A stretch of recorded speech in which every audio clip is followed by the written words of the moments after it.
Welcome to the A&R for Music Tech panel. My name is Bill Wilson, and I am the VP of Digital Strategy for the Music Business Association. We are a nonprofit that represents the collective interests of the music commerce community. Our members include Apple, Amazon, Spotify, and a slew of startups. One of the things that I am very heavily involved with is working with startups and trying to facilitate better licensing and a better environment for new companies looking to do business with managers and the legacy music industry. Brian approached me and to moderate this panel of experts on the new era of A&R. Essentially, executives from managers, from publishers, and from labels who need to evaluate young, hungry companies and try to develop new businesses and services. So we're going to try to help you navigate the crazy world, talk a little bit about rights, talk a little bit about what to say, what not to say, and what you really should be working on with the people that are up here. So before I kind of go down the row, I want to get a little sense of the audience and see how many of you guys are startups or aspiring entrepreneurs looking to do business in the music world. All righty, so this is our target audience.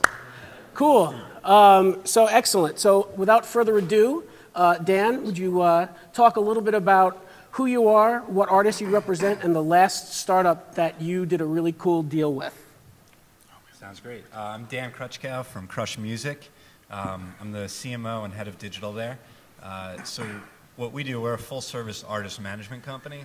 We represent about 20 or 25 acts, big acts like Fall Out Boy, Train, Sia, Gym Class Heroes, Travie McCoy, all the way down to some brand new acts that don't even have record deals or publishing deals like Big Data.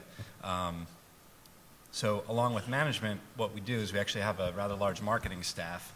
It's essentially one or two people that emulate the different departments at a major record label. So there's sync, there's PR in-house, there's digital marketing, there's web development, there's creative services, there's radio. You name it, we can do it. And the beauty of that is, although most of our artists do have deals, we're able to work complementary with labels and sort of really add a lot of extra heat to the acts that we have and kind of get them hot on our own. And then when we do these big deals with a major label, for instance, we'll get them to a point where they're ready just to swing for the fences. There's no development that needs to be done. They're red hot, they're ready to go. So it's kind of like our own farm team, and it really hedges our bet, enables us to be a lot more successful than I think we'd be otherwise. So talk about the last startup that you've done a cool deal with, if you're able to. Gaming, or something else, or something in the metadata space? I'm not sure. Yeah, we recently did a deal with a company called Open Aura. We're on the board of advisors there, and in full disclosure, Bill introduced me to them. And it's actually a really good example because we went to lunch, and literally the first sentence out of the founder's mouth was what closed me. He told me that he was solving this specific problem. I was like, all right, well, if you're solving that, I get it, I'm in. Let's do it. And he has a track record from the past, so I've known of him, and I know he's capable of doing it. It's real easy to get it done, and quick moral of the story is he solved the problem that I had that I've been dying to solve. And now we're partners with him, and they just launched last week, so we're real excited about it.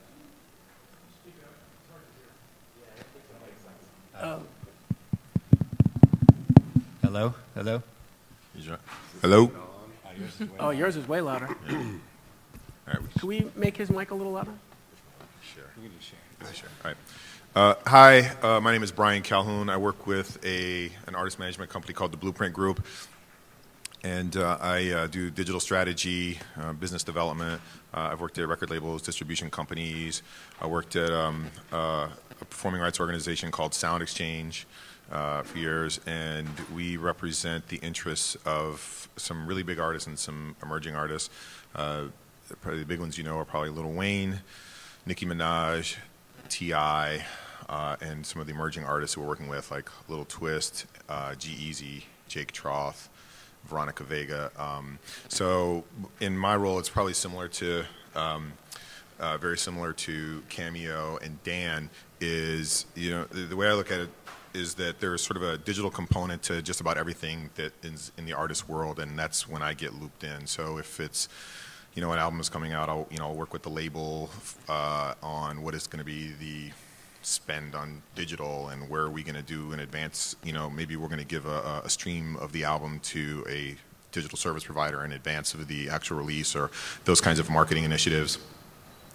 Same kind of thing for touring, and then to the extent that the artists have deals with outside companies, they have their digital marketing strategy, and you know, we'll work together on those kinds of things as well. Overseeing things like their web development and working with them on socials, and you know, it could be things as big as trying to do like big comprehensive distribution deals down to, can you put this Facebook post up, you know, so, and kind of everything in between. So I would say there's a few things that, some really cool deals that I'm excited about. Some things are coming up. We are also board of advisors for OpenAura. Again, solved a problem. Another company that I started doing something with, really cool, is this company called Crowd Album. And what they've done is, so a problem that I had was artists are touring, and I wanted to have like photos from the shows to be able to, you know, put out to the fans on the artist official web channels very quickly. But it's always hard, like, you know, was there an official photographer on tour? Did they upload pictures fast enough? Are things approved? And that kind of thing. So it was always a challenge. So we started to use like hashtags to, you know, for fans to post photos, and hashtags really don't work very well. People spell them wrong. They don't use them. They make up their own, whatever. And this company, Crowd Album, built a platform that uses time, location, text analysis, image analysis, and social graph analysis to aggregate all the photos from shows. So like every time, if you look on youngmoney.com, anytime one of the Young Money artists has performed, the next morning you're going to see all these really cool photos that fans took from the night before. So again, it solved a problem for me, and I use it. I'm Cameo Carlson. I work for a small boutique management company in Nashville. We represent Keith Urban, Alison Krauss, a couple of developing acts as well. Previously worked at a record label in New York, worked at iTunes, worked in radio. I've got a little bit of everything in this industry. And similar to what Brian and Dan do, I oversee digital and business development, and we have taken on, as many management companies have, some of the roles that traditionally were handled by record labels, mostly from a marketing perspective, because their interest is very limited to one piece of what an artist does, and so it's very important for us to keep fans engaged throughout the cycle of their careers, and that's what my team does. So we are actually a very small company, almost half of which, though, is involved in digital, whether it's fan engagement, social, partner marketing, those kinds of things. Those roles all roll into the digital team. We did a deal not too long ago, and this is probably something that you guys are going to hear a lot on this panel because it solved a problem for us. We were interested in the social gaming aspect for Keith's fan base in particular. We saw a lot of activity that his fans were doing with other games. We were looking for a gaming platform that we could create an app around Keith.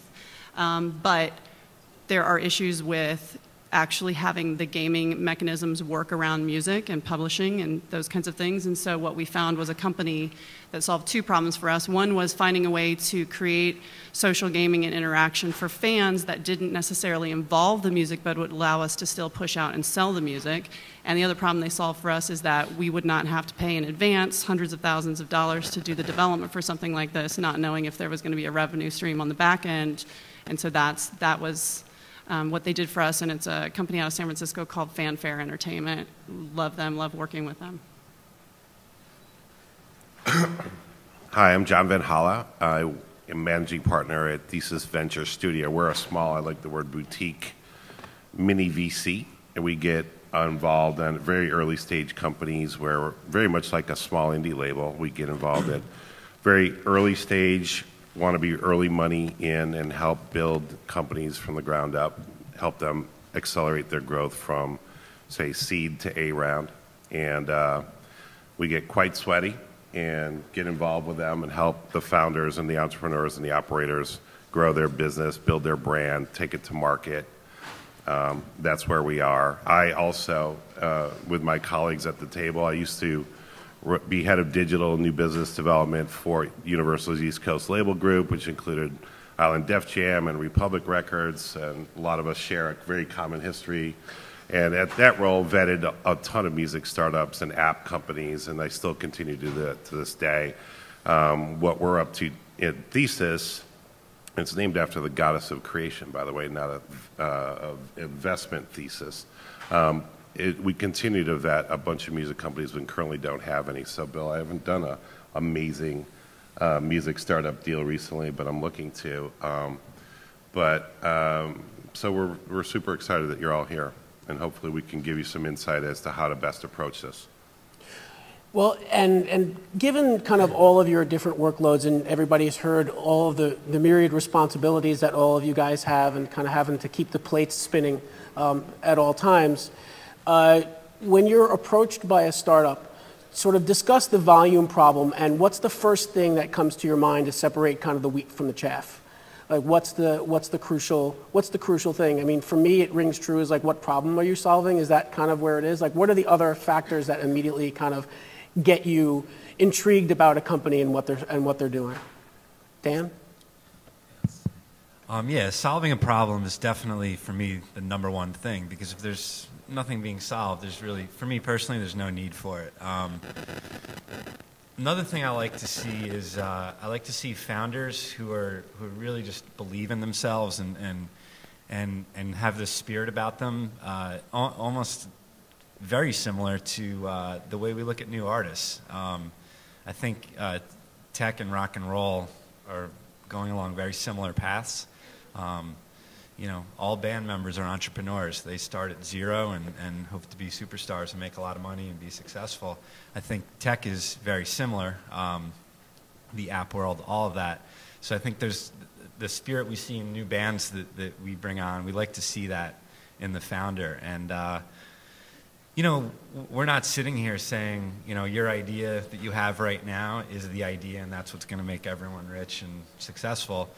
It might be more about, all right, this guy, we're investing in this guy. He's got something about him that's important.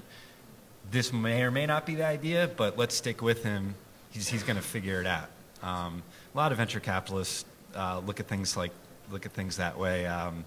You know, that's how the Instagram guys got their first money. It was more about, all right, we're not sure about what they're doing, but we believe in these guys. They're going to figure something out, so let's get in bed with them. Cameo? I think it's also about knowing your audience too, right? So you may have something that solves a problem, but if you come to me, it's part of the reason that a lot of the pitches that I see generally come from people I know. So they've been sort of pre-vetted, and if they don't, they come through in some way where it's clear that they understand who I am, what our company does, who my artists are. Particularly because we primarily represent country artists. It's a very different consumer group and fan base than it will be for rock or hip hop. And if you send me some generic pitch and you want me to, you know, look it over and you clearly have no idea how my world operates, that's a killer for me immediately. Yeah. JV? Yeah, I think there's a critical word that in part sums up some of what Camille just said, and it's empathy. And you need to know in any setting where you're developing a relationship and trying to, you know, do some form of business development or selling. I mean, the overused word pitch. You need to know what the other side wants and what they need. And if you don't come to the table bringing some value for Cammy or Dan or Brian or Bill or myself or whomever, or your girlfriend or boyfriend or your cat, they're going to kind of turn their head and walk away, right? So, you know, you got to get over your self-absorbed need at the moment, as dehydrated as you may feel, and really get some perspective and peripheral vision on what, and have some empathy on figure out what that other party needs and if you're driving value, and be realistic about that, and define that mutual value exchange, and be prepared to deliver something. Otherwise, you should go back to your whiteboard and figure out a way to drive value, or maybe do a little pivot on your business to find some other way to do it, because it might not be realistic. The only way good partnerships work and are sustainable is when everybody's winning. And to answer your question with respect to the volume, I mean, this week is going to be a very high volume with respect to new technologies or startups that we'll be looking at. But one of my favorite questions to ask, like when I get together with my peers, is what are you excited about right now? Like what's something really cool that you're, that you've started using? And I find that by far the best products and companies come from my peers. And don't get me wrong, every once in a while there is something that I'll stumble upon, like somebody will tweet me or something like that and say, hey, I've got this thing, and maybe I'll check it out, or and it might be valuable. But when you do get one of our attention, because also what'll happen too is, like, if somebody goes to any one of the other members of the management team with some technology, they're like, oh, just talk to Brian, he's our guy in that space. And so the volume of stuff that I can hear can be, as well as everybody else over here, can be, it can be enormous, and it can really be hard to get through. So by the time you do get to one of us, have a very clear, concise pitch, solve a problem, understand what our perspective is to the best of your ability, and that'll help cut through things real quickly. And if you can do that, then like the very next step thing is I always like to look at what is the user experience. So I'll like, well, let me use this product as a fan and see if it's something that I like, and from there, whether or not I'll go further is generally determined at that point. And if it's something I really am interested in, I have an exhaustive list of questions that I will give to people. And I actually shared that with Bill so that he could use it with his new site. Yeah, so one of the things that the association that I work for does is we do classes around the country called the Music Startup Academy. And it's 3 classes. One is dedicated to understanding the rights involved in music, so the wild and woolly world of copyright and publishing, that every entrepreneur who's dealing with music recordings actually needs to understand, the actual exposure that they have and the risk involved in not doing things kind of in compliance with the law. The second part of it is kind of getting a biz dev deal done, and it's kind of similar to what we do here, but we really dive into some different, some heavy-duty use cases. And the third class has to deal with sort of the operation and technology requirements to do business with the music business. So it gets into my other favorite topic is music and metadata. So as we talk about kind of the basic fundamentals that are required, just by a show of hands, are you guys dealing with social apps? Like anybody dealing with primarily social applications? Okay, a smattering. What about things that actually use music masters, like things that actually use the recordings? Another smattering. Okay. Gaming for synchronization? Iffy? Okay, so if you guys are all entrepreneurs looking for music, somebody raise their hand and tell me give me the space that you're in. All right, you in the back because you raised your hand. So, from Glasgow, Scotland, and here to launch and showcase a new music tech startup, which is ostensibly going to be a marketplace for electronic music producers to download audio stems, samples, loops, elements of tracks that they can then go on to use in their own compositions.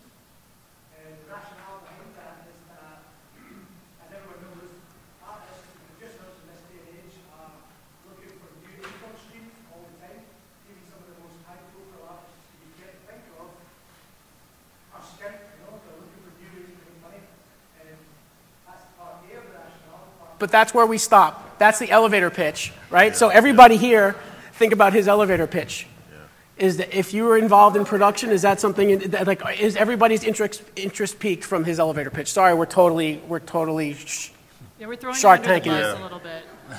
You volunteered for it, though. I didn't get all of the details of what it is, but immediately the red flag for me is taking somebody's music, remixing it, and making a product for somebody else that they're going to make money off of. There are so many issues around that. So the rationale is that music producers, predominantly electronic music producers, during the production process, they'll create a surplus of audio material that never gets used.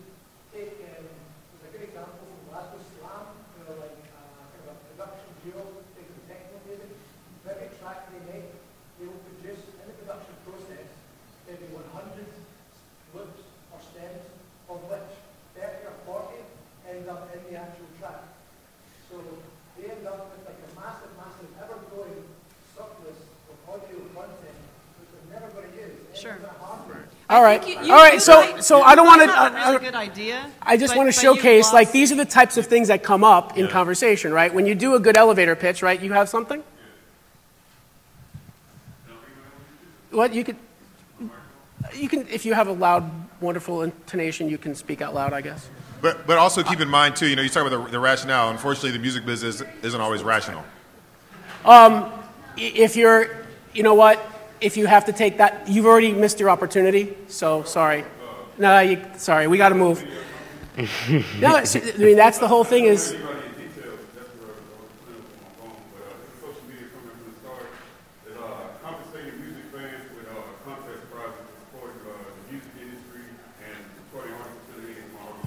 And that's the other thing is competitive landscape, right? You look at companies that are out there like Toonsy, which just got acquired by SFX, or you look at a great company like Bandpage, who are doing interesting fan experiences. That's the type of competitive landscape that everybody needs to kind of assess as they go into things. So this is just a fun conversation. So, but like, at least we understand. We understand what you're doing, right? And that's the elevator pitch that we get, right? And that's kind of, you have to hit people hard and fast with something that they understand. And that's kind of what we wanted to just kind of, interact with you guys a little bit and kind of give you an opportunity to talk to some of these guys. And I'll just add too that, like, especially when you start talking about like music, and Cameo said it right away, it's like, what are the rights around it, and do you understand the rights? One of the things that is probably most frustrating to me, and I know everybody up in here has dealt with these issues, is people will say, oh, I've got this great app and this great product, and what we'll do is we'll put the video in here and do this, and I'm like, have you done a deal already with Universal for the rights to the video? And they'll be like, well, can't you give that to us? Can you just give us a video? And I'm like, no. And then we're like, well, what about the composition? Have you done a deal with, say, Warner Chappell, who maybe one of our artists is, has a publishing deal with them? No, can't you just give us? No, if you don't understand what the rights are and how the product is going to need to use those rights, then you need to make sure that you completely understand that stuff before you even approach us. Now, because the other thing too is, it's like, if you approach us about that stuff and you don't understand, I have to give you a 101 on it, you've definitely blown it. Yeah.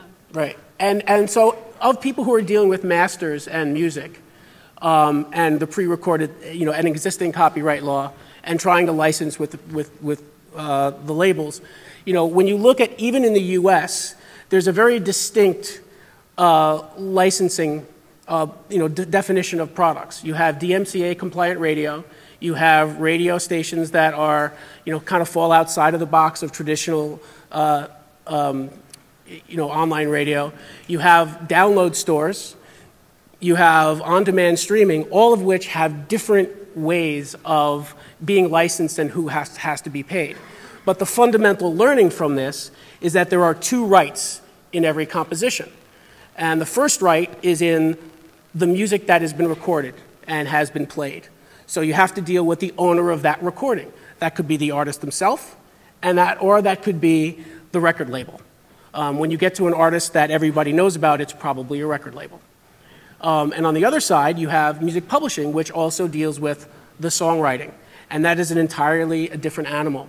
So when you're dealing with things like remixes, like our friend in the back, you're talking about what could be described as a derivative work, which means that it requires special kinds of licensing. So this is the kind of stuff that, as you approach, say, John when he's working at Universal, and him now as in the VC world, understanding that, the team needs to understand both the risk and the expectation by the industry that you kind of know the playing field.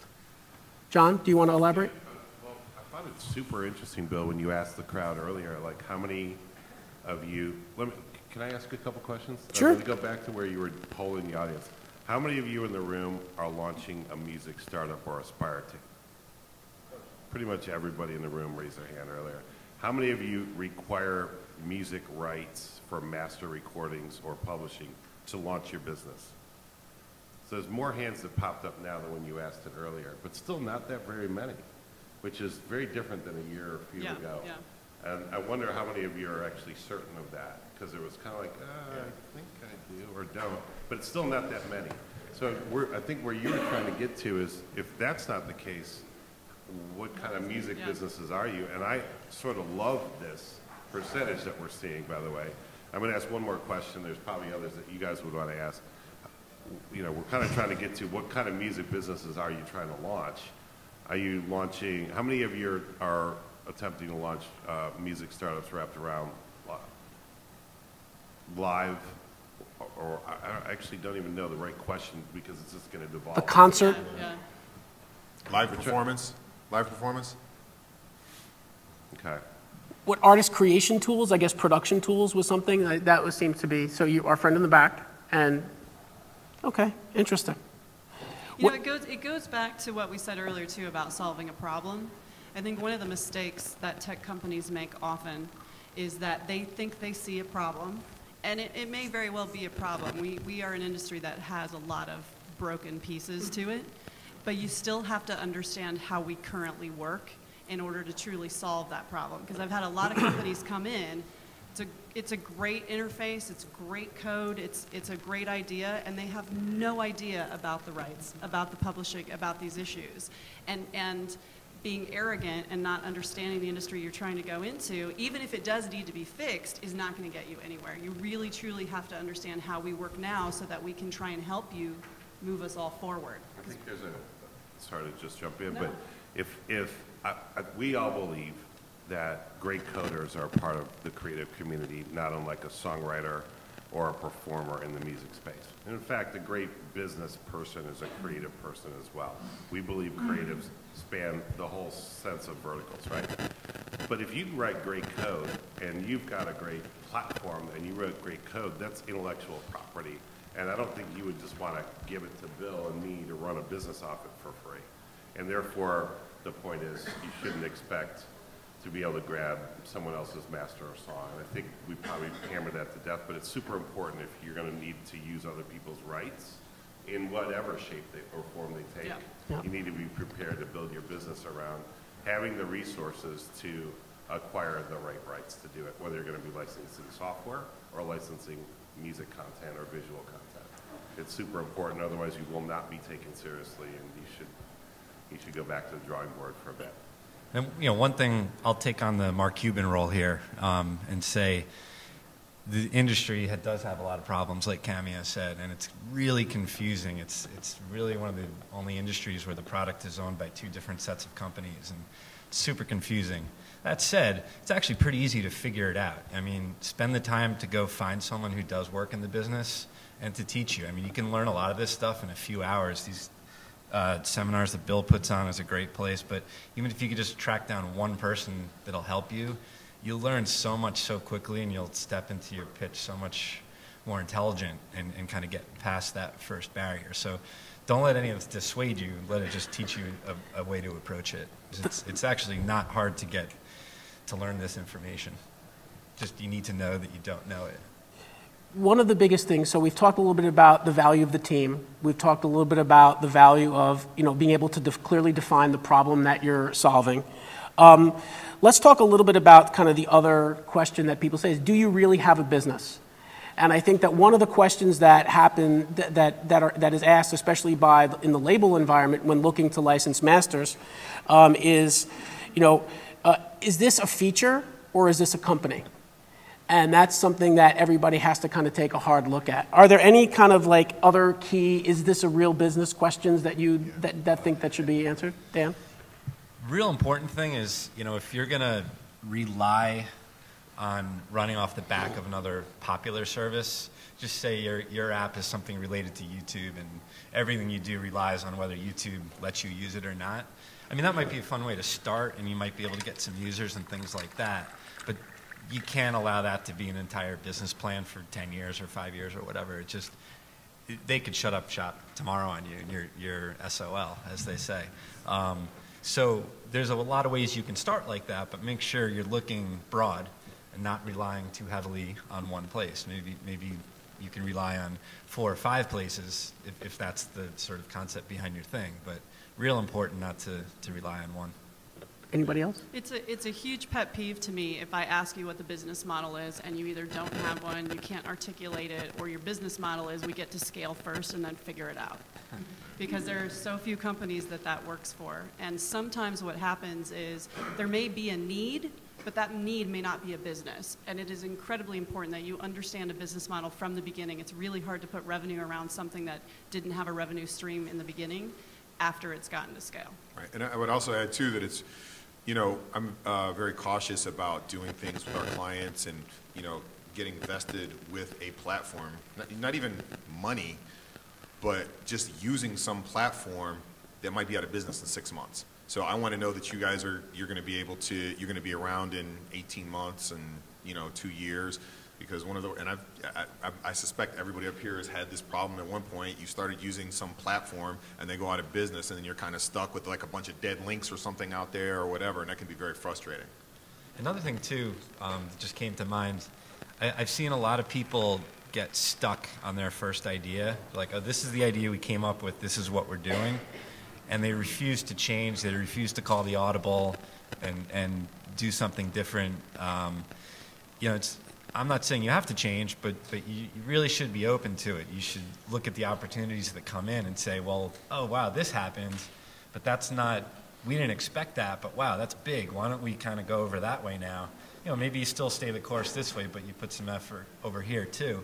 You never know where you're going to end up, and it's a like 99% chance that your first idea won't be the end game. So. Alex White from Next Big Sound tells this story in public, so it's not a private inside baseball thing, but he talks about how initially he received an initial investment on one idea and automatically found out that there were 3 other services launching in exactly the same area and decided to pivot. And Next Big Sound turned into obviously one of the key artist metrics startups in the music business based on his team and the ability for him to pivot very quickly. So agility is still very important in these early stages to be able to adapt to the needs of who your customers are in that area. So that's an actual practical lesson from somebody who's not here, but I've heard the story a couple times, so I figured it was worth it to tell you.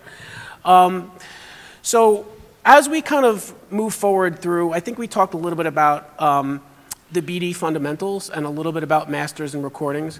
But what I want to actually, talk to you guys about is what can management actually help with, right? If these guys are looking for things to do, like, you're not really in the business of licensing songs. You're not really in the business of granting publishing licenses. And in some cases, even facilitating those relationships can be an uphill battle for even you guys. So when an app comes to you, they're looking for artist relationships, marketing relationships. Describe what that is. So, Brian, you want to talk a little bit quickly about some of that stuff? Or? Yeah, sure. I think there's also this misconception that just because an artist uses a product one time or something that it's going to automatically just blow up. It's like, oh, Lil Wayne has 50 million Facebook likes.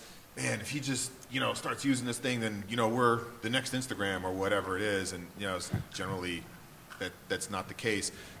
One of the bad things to do in a pitch, at least for me, one thing that drives me nuts is like, oh man, Lil Wayne has 50 million Facebook likes. If only 10% of those people will buy this thing for $10. Like, give me a break, man. It's not, it's just, it's one of the... 0.1, by the way. Huh? Even it's 0.1. Yeah, it's crazy, right? But it's like ridiculous. No, but people have definitely said, oh, he's got, we're 45 million likes. I think it's at 50 million now, but like, it's like, if just 1% or if 10% of the people will spend, like, you can't get that many people to even see the post, let alone spend money. If we all got $1 for all that, we'd be... Yeah, exactly. Yeah, exactly. It's crazy. So, yeah, I would also say this, is that is understanding the audience and so we've talked a little bit about constraints around licensing.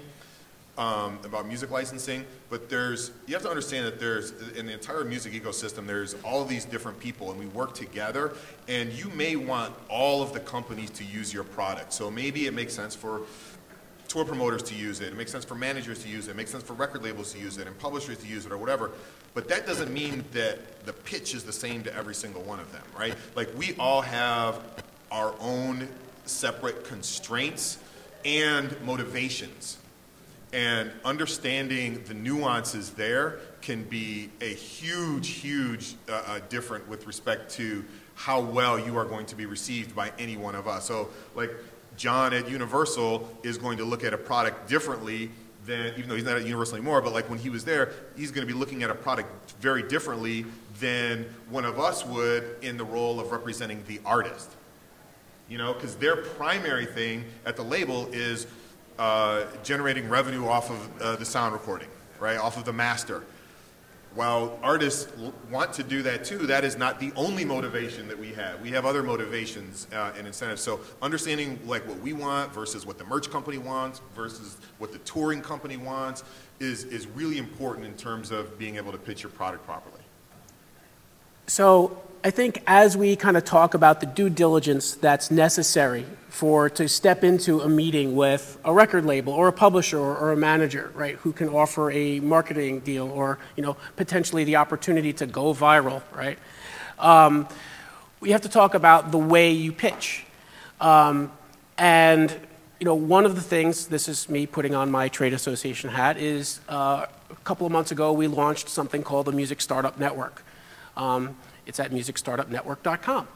And what we do is it's an opportunity to create a streamlined due diligence package for some of our label, publisher, and manager members. So it's a private network that only a select few from our membership companies are allowed into view, so it's secure. And essentially it allows music startups of all kinds to do a normalized due diligence and then have essentially everybody on this panel be able to view it, and other executives from the global business development units at major labels and indie labels. So it's kind of a one-stop shop to pitch yourself to companies using the questions that they've pretty much given to us, and we've kind of normalized that list of due diligence questions.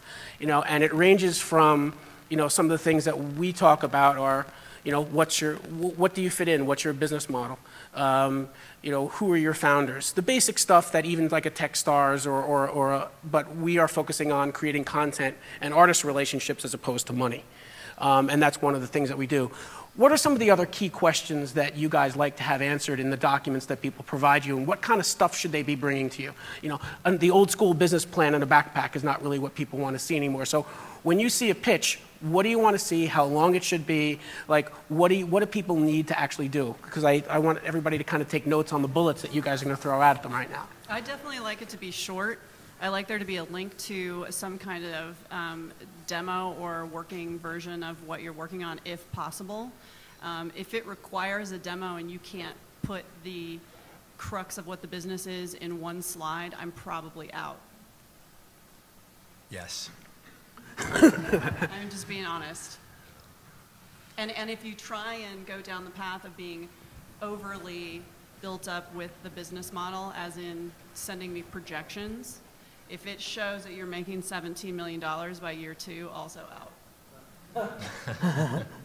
Because it's usually based on the, if only 1% of your Facebook would do X, Y, and Z, here's all the money we can make, and it's not reality.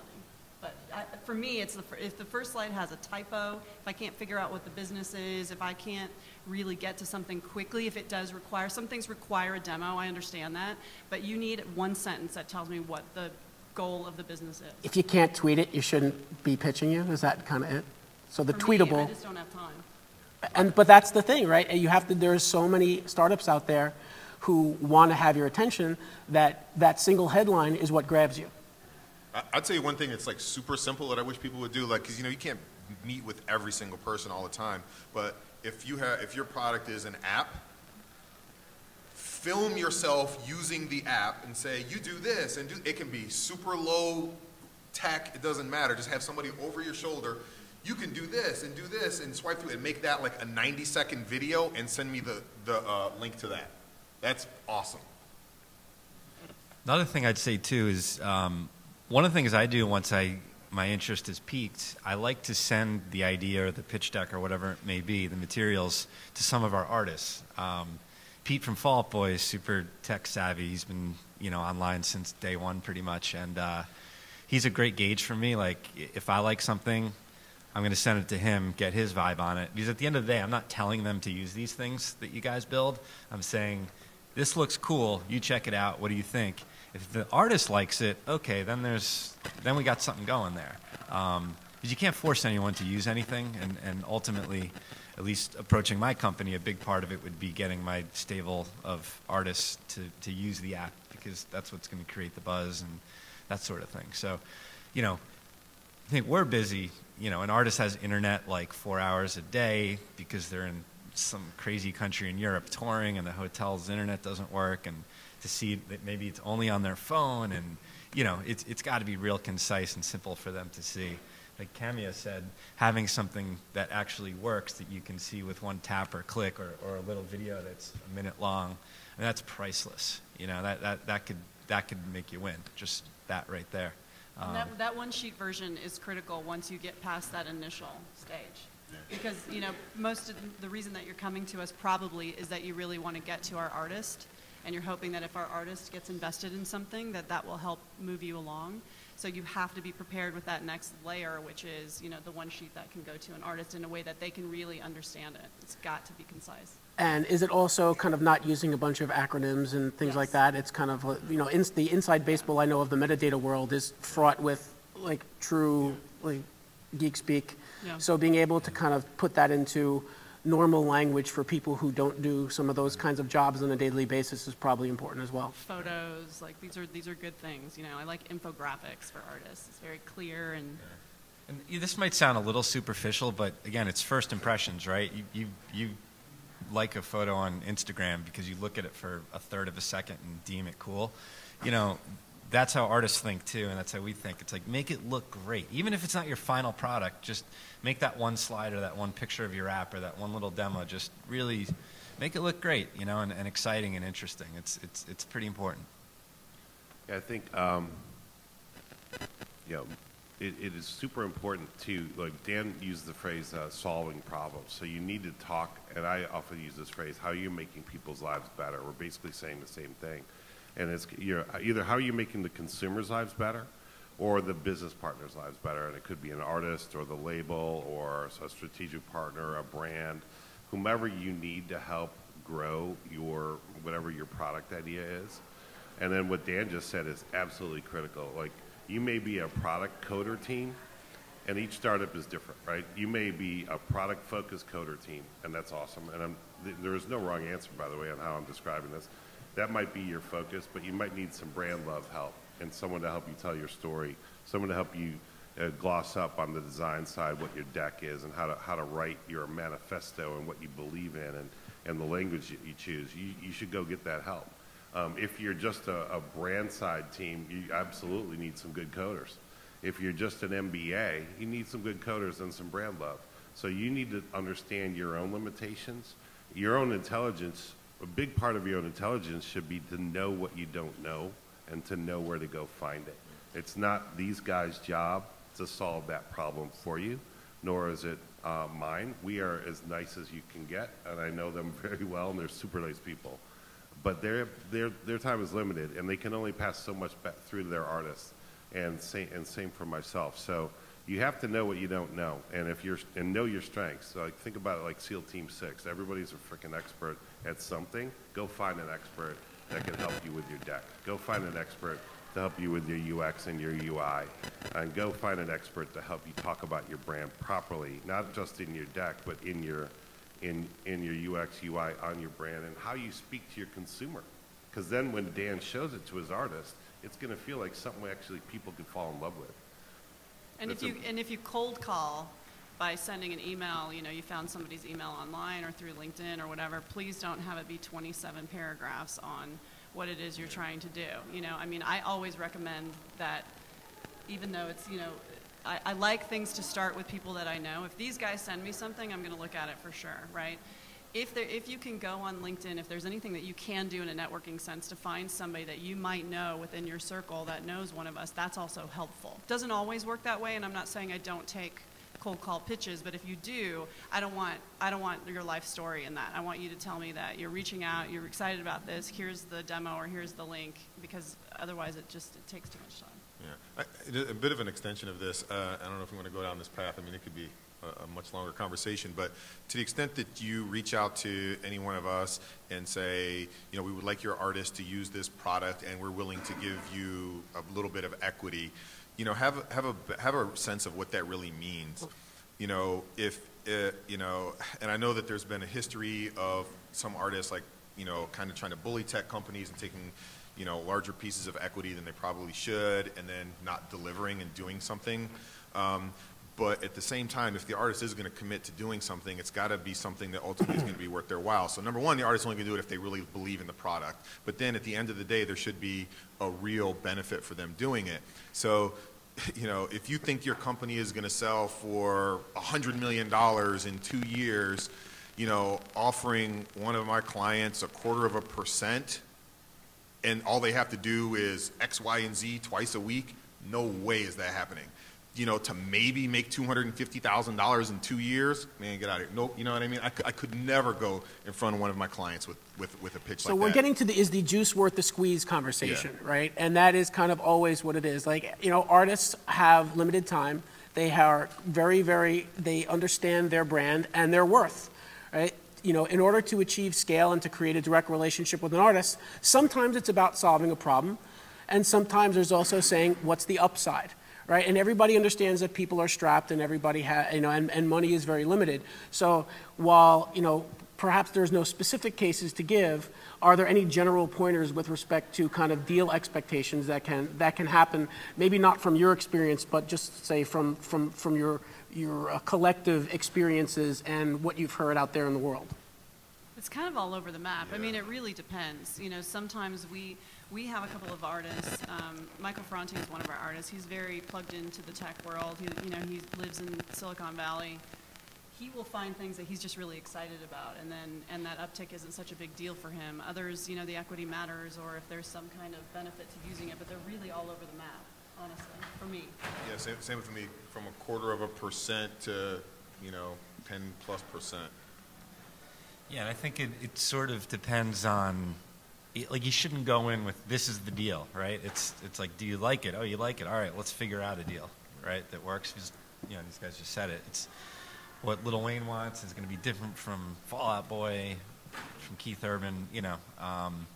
They all have different needs, that sort of thing. And again, it's sort of back to what I said earlier about, like, don't get stuck to that one mission. Just be open to calling audibles and changing game plans and kind of just going with the flow and seeing where it takes you. And make sure it's right for you. You know, to Brian's point earlier, just because there's an artist that might be interested in what you're doing and be on the hook, it may not be the right thing for you if they're asking for too much. And it's easy to get lured into that, you know, to think that a big artist can help you. But, you know, we've said it too, getting something on our Facebook page, getting Keith to use something, getting something tweeted out is not going to make or break your business. You know, if you have a great product, make sure that you pay attention to what you need as well. Yeah, cool. I think that's amazing advice. And, you know, all this is so easier said than done. You guys know that. But, you know, make sure your users are loving your what your build is.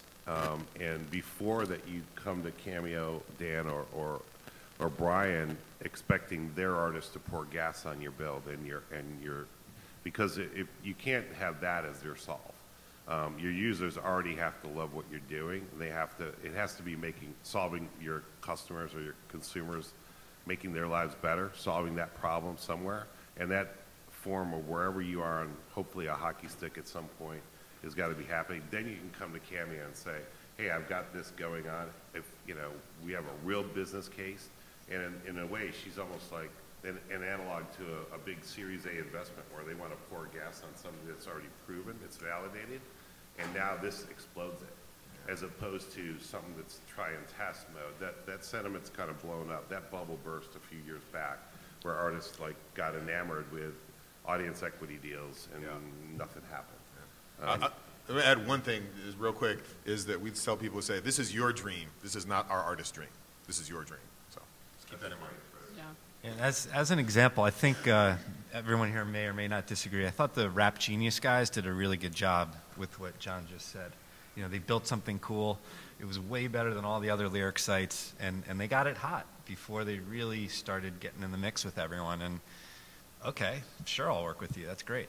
Artists want to be winners. I mean, they want to align themselves with things that they think can win, and most of the time, they rely on us to help make those decisions for them, you know, if they're not as connected themselves. So it's important. So they're as risk averse as anybody who's putting money into it because they're putting their face behind it, and their face has a value. Absolutely. Yeah. Absolutely. And it's embarrassing if something goes out of business in 6 months because there was no business model there, but you thought it was cool and you aligned with them, and you suggested to your artists that they should be part of this. Cool.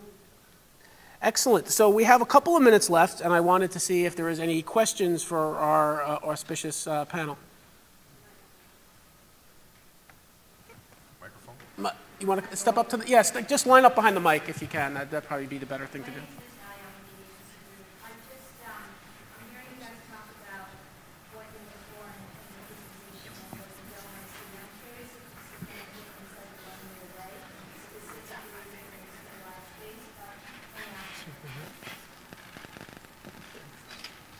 You were very low. Can you just re-articulate the question? Yes, please. I mean, I heard what you said. Oh, okay, My Camille, biggest thing in the live space in particular is that I've gotten, no joke, probably 20 pitches in the last 2 years that are all trying to do the same thing, and I don't think a single one of them understood the publishing and royalty issues around that, because they thought, oh, it's a live show, no big deal, don't have to deal with it. So there were none of them that I felt like it made sense to move forward with, honestly. That's a super crowded space, too. It is. For me, I mentioned earlier, this thing, Crowd album is super cool. All the pictures from the night before that fans took, that's super cool. In the live space, you know, one thing that I've seen missing, because I've seen these 20 pitches too, I haven't really seen a real way to make any money from it. It's sort of been that you have 5 million Facebook fans of 1%, yeah, that whole thing, which isn't true. If you had some sort of alignment with brands or someone who's a brand expert, and you could actually figure out a way to bring real money to the table, you know, Fall Out Boy live online tonight only sponsored by X. You know, that's interesting to me because then there's value. And it's not just value from the consumer. I do think it's really important in this space where we're struggling to get people to pay for music, that asking the consumer for more money for different things, it's not that there are no experiences that they would pay for, they will, but I think a lot of the pitches too are betting on a model that has not been proven at all yet, that people are willing and are at a place where the streams are strong enough that they're willing to pay money for a ticket to watch a live show. I mean, there are some that work, but I think for the mass of artists, it doesn't work. Well, if you do come across anything, We all have our. I think that everybody up here has Twitter accounts. So if you follow some of the various folks, I think you'll get some actually very interesting learnings about kind of what's going on. You have to tweet now. Sorry, next. It's my LA pitch for reading, so I don't keep out any details. Just tell me what you think about it. My name is Sean Massey. I'm the founder of Sxsw Marketing. Sxsw Marketing is a social media fan club where music fans can earn contest prizes for supporting performing arts and this organization. Just like Facebook or Twitter, music fans can have a personal online page. Music fans can share, post, and promote retail receipts, CD images, music reviews, video links, and etc., showing support for performing arts and recording arts affiliated with my organization. Sxsw Marketing would know music fans that would buy music and music fans that have access to music. Sxsw Marketing is also a website where music fans can showcase their personal talent. Okay, we gotta stop. As you're delivering your pitch, the most important thing to do is forget your notes and get your tweetable description of your thing and engage with the people. Like after the first couple of paragraphs, we're not going to listen. We're going to hear you reciting something like you're reading scripture. And we want to know right? you're passionate about it. You know, I think you might have an interesting idea, but if we don't see the passion, it's harder for us to get passionate about it. And then, you know, the first thing that comes to mind for me is that sounds like work for me, right? So something for you to think about as you're working on your pitch is making sure that you make it clear to me that this is not extra. And Sean, you seem like an awesome guy. I bet you are. And you seem certainly 1,000% sincere. But when you read it like that, I don't believe a word you're saying. Okay, give you more details right here. You gotta internalize it. You're a hustler, I like that. Yeah, I love it. Yeah. Sounds exciting. That's cool. Hustler, Thank you. check.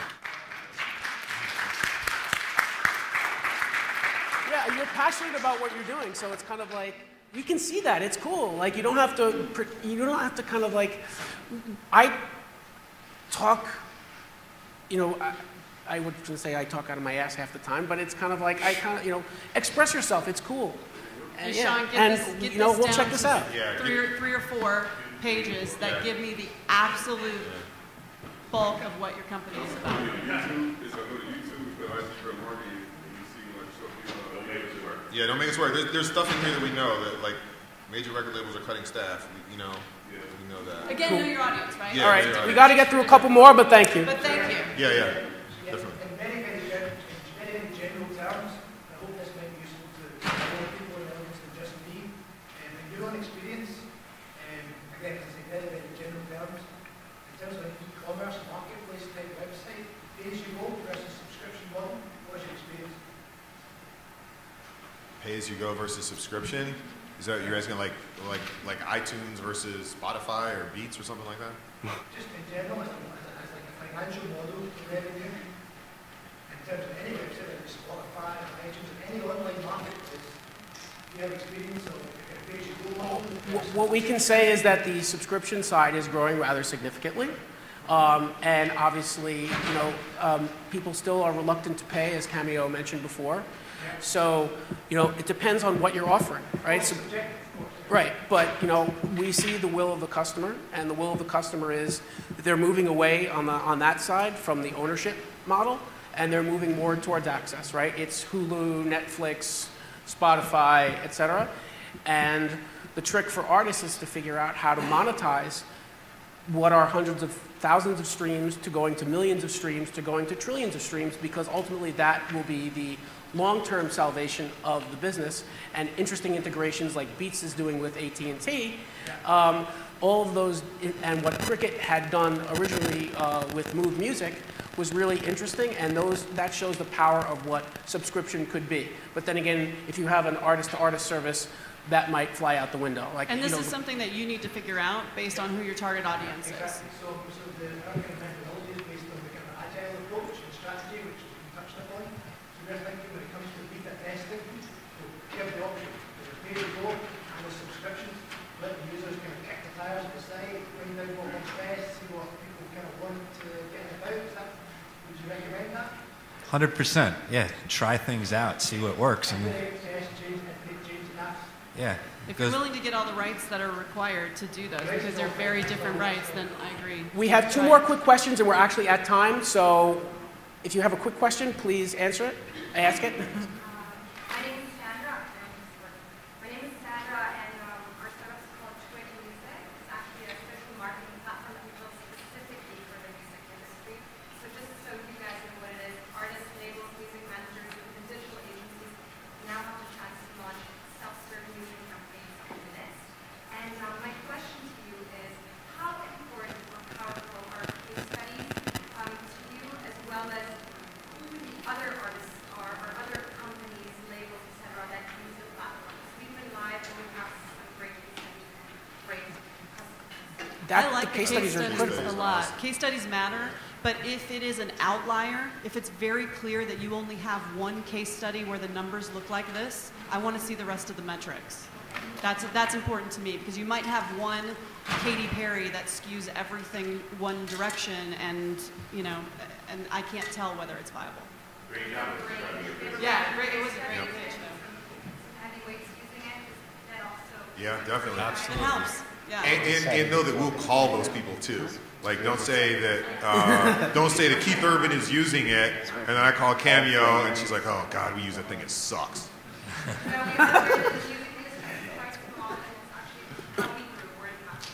Awesome. That's awesome. What's the name of it again? Twit Music.